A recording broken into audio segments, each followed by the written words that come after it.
What is up, kids? Today I got something cool and special to take a look at. This is Figurama Collector's Tokyo Ghoul statue. Now, this is based on the anime, and it depicts the battle between Kaneki versus Yamori. Now, I was first introduced to this piece at Winter Wonder Festival this past February, but I only recently became familiar with the anime within like the last month.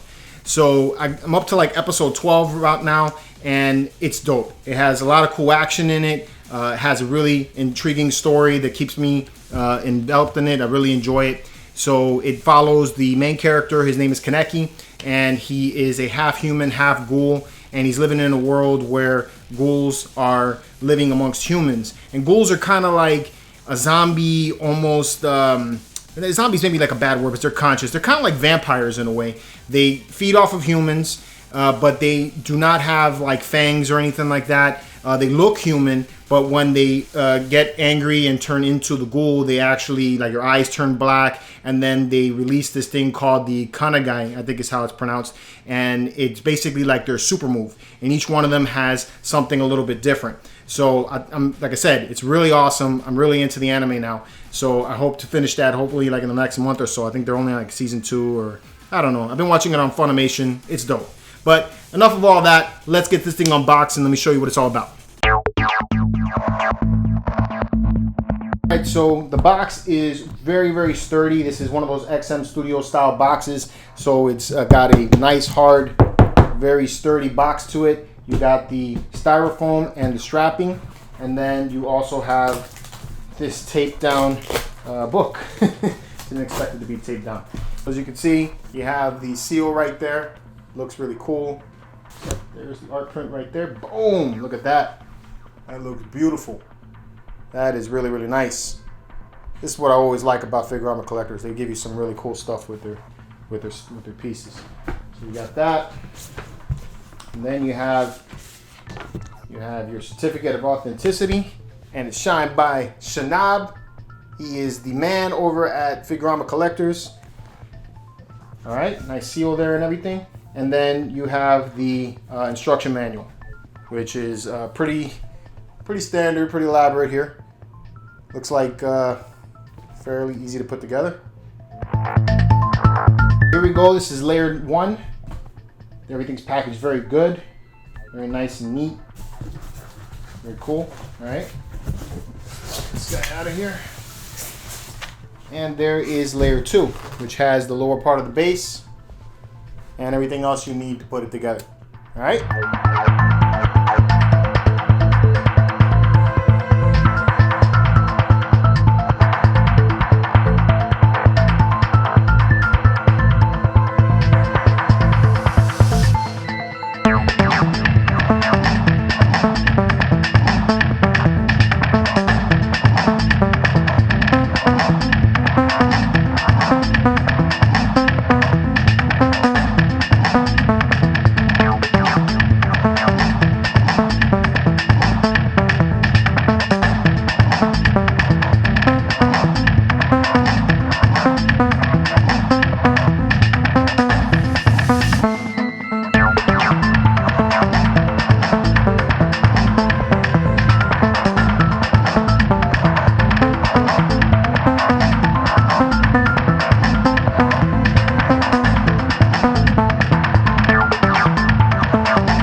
There it is all together, the diorama of Tokyo Ghoul, Kaneki versus Yamori. This thing is looking really badass, I gotta say.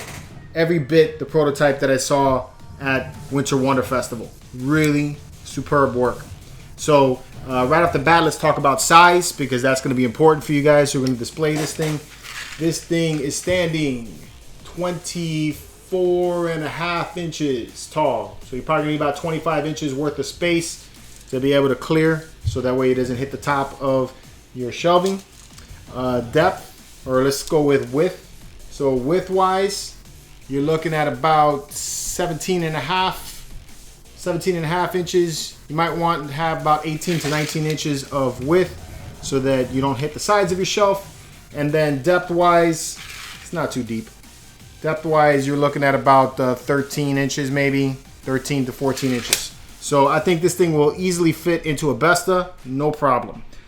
Really love the paintwork. The things that I really like about this statue is the dynamic pose and action that they have going on here, the whole storytelling that they have, this battle going on between Kaneki and Yamori, which is one of the highlights of this anime, and it has a lot of cool Easter eggs. Other things that I have that I like is that it comes with these little pedestals for the optional portraits that come with it. So you have the Kaneki portrait where he looks like he's more or less just serious with his one eye. You know, then you have his real crazed look. He looks nuts. All right. And then you have Yamori in his shielded kaneki, where they kaneki. I think it's kanagai, I think is how it's pronounced.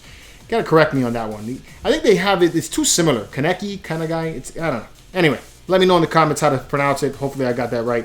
Anyway, so this is his shielded form. You know, where he's more protected. All right.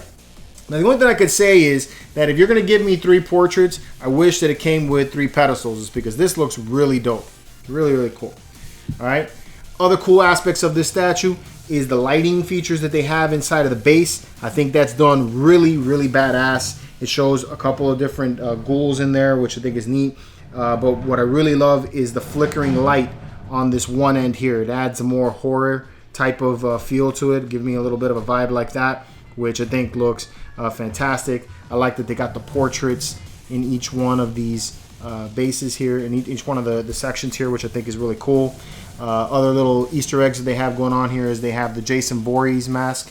So in the anime, Yamori is also known as the Jason of the 13th ward, I think is what they said, or the 20th ward. I can't remember which ward, but he's known as Jason, and it's because he's very brutal, and the way he kills people is just, you know, very vicious. So he wears the mask when he goes in to attack somebody, and I think that's really neat. Other things too is that they have, you know, all these things like the blood coming out, and I like how they cover the switch for, oh, that's the wrong part. Right here, beneath this part here, this plate, there's the switch right here for your lights. So it's hidden very nicely. So I think that's really cool. And then they got all of these torture devices, which Yamori is known for. And then also the torture chair that he was torturing Kaneki on. So that's cool. Another aspect of the thing that I'm not really a fan of is that they put batteries in this. I'm not a big fan of batteries. It's because the batteries corrode, and it's not something I can really keep in the statue. I really would have preferred this to be more of a plug and play rather than batteries. So I'm gonna have to pull the batteries back out. So that's kind of a downer. And then the other thing too is these little worms. They're loose. Not a huge fan of loose pieces, because if you saw in the unboxing part of this, they slide all over the place. So not really digging that. But other than that, I think the paint application on this is superb. It looks fantastic. Really like all the shading and coloring they have going on all the way through this piece. Really awesome look to this entire statue. Nice texture work in it for such a smaller piece, because it's a 6 scale. So, you know, the characters are not that tall, but really awesome texture work throughout that. Nice look to the entire thing. So very, very cool statue. Can't really say anything wrong about this piece other than those things that I told you about. So very, very cool. Alright guys, so I'm going to leave you guys with a little bit of a nerdgasm, showing you some close-up 4K video of the best looking Tokyo Ghoul statue I have ever seen. And I've seen quite a few since I went to Japan. But that's going to be about it. Thanks for joining me. And until next time, keep it marvelous.